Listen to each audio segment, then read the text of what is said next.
राजा मंजूर साहब, क्या लगता है आपको हम क्यों खड़े हैं? आपसे सवाल करता हूँ। आपने इंटरव्यू नहीं देखा स्कीना मैम ने print electronic media social media पे क्या लिखा था? आपको पता होगा ना, आप बताओ क्या लिखा था। हाँ बिल्कुल।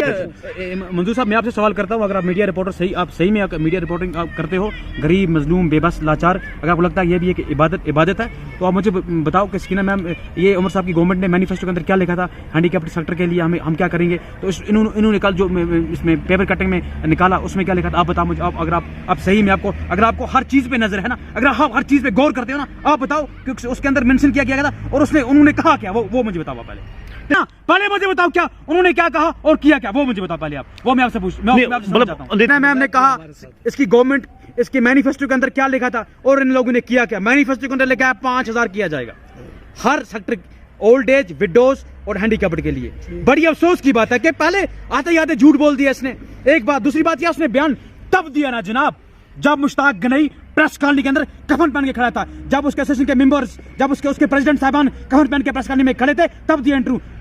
डेढ़ महीना क्यों नहीं दिया उसने इंटरव्यू? 1.5 महीने जो लोग, ये सेक्टर याद नहीं आया उसको, वो भूल गई सोने का कप पी के, चाय का कप पी के, उसको याद हम लोग को नहीं आए, उसको उस दिन हम लोग याद आ गए। हाँ करो बात आगे सर।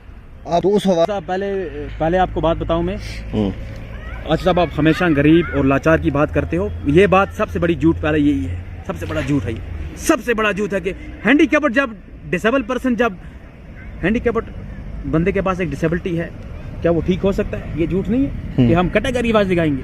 ये कौन सा सिस्टम है? ये कैटेगरी 80% वाले को अलग देंगे, 100 वाले को अलग देंगे, 50 वाले को अलग देंगे, 40 वाले को। सरकार मजबूर करेगी आम लोगों को रोड पे आने के लिए, गवर्नमेंट मजबूर करेगी, क्योंकि ये बहुत बड़ी ये बात जो आपने कही, ये बात मैंने खुद भी नहीं सुनी, आपसे मैं सुन रहा हूं कि सरकार बोलती है 80 से 100 से 50 से 40 से हम इनको कैटेगरी वाइज करेंगे। ये सरकार ये मानने के लिए हम तैयार नहीं है। सरकार को करना है तो सबके लिए करना है, अगर नहीं करना है तो हमें लेना भी आता है, क्योंकि आवाम की सरकार है, हमने इनको भेजा है कि खुद वहां पे बैठे नहीं जाकर। हमें, हमारी गुजारिश है हमारे हकूक, हमारे राइट्स को बहाल किया जाए, क्योंकि सरकार हमारे साथ नाइंसाफी करती है। हमें उम्मीद लगती है कि पब्लिक की अपनी गवर्नमेंट है, इंशाअल्लाह रहमान हमें यकीन है कि हमारे मसलों को हल किया जाएगा। जी साहब, ये बात यह है कि 31 मार्च की डेडलाइन सरकार को हम दे रहे हैं, साफ क्लियर। आज सर्दी का मौसम है, सारे हैंडीकैप्ड आ नहीं सकते, सारी ओल्ड एज विडोज आ नहीं सकते यहाँ पे। 31 March is a last deadline government को है कि 31 मार्च से पहले सरकार हमारे साथ जो वादे किए हैं, मैनिफेस्टो में जो लिखा है वो बहाल करे। और सरकार अगर बहाल नहीं करेगी,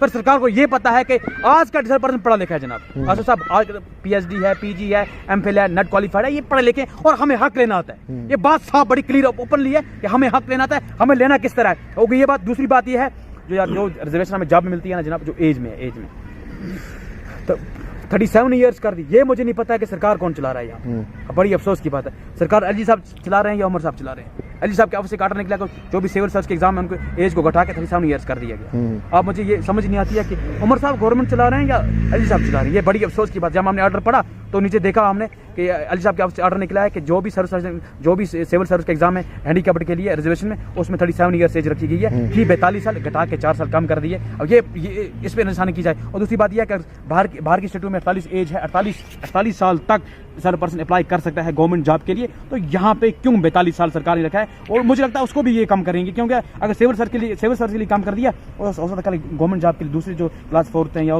पोस्टिंग के लिए भी ये कम कर दें। गवर्नमेंट से हमारी गुजारिश है, हमारी रिक्वेस्ट है कि सरकार हमारे हकूक, हमारे राइट्स को बहाल करे, और वरना सरकार इसके लिए तैयार है। हम सरकार से जबरदस्त फाइट करेंगे, तो सरकार कभी सोच भी नहीं सकती है कि सरकार अगर हमारे मसलों को हल नहीं करेगी ना, गवर्नमेंट हमारे मसलों को हल नहीं करेगी। आपको ये पता है कि मुश्ताक एक कफन पहन के खड़ा होता था, सब डिसेबल पर्सन, यार हम सब तैयार हैं पूरे के पूरे जम्मू कश्मीर के। एक बंदा मर के कफन पहनता है, हम अपने आप को इसी तरह कफन पहनेंगे। अगर सरकार हमारे हकूक को, हमारे राइट्स को बहाल नहीं करेगी, हमारी पेंशन का मसला हल नहीं करेगी, हमारी एजुकेशन का मसला हल नहीं करेगी। और एक डिपार्टमेंट है जिसको ऑडिट डिपार्टमेंट कहते हैं। अरे आसिफ साहब, ये हमारे साथ बहुत बड़ी नाइंसाफी करता है।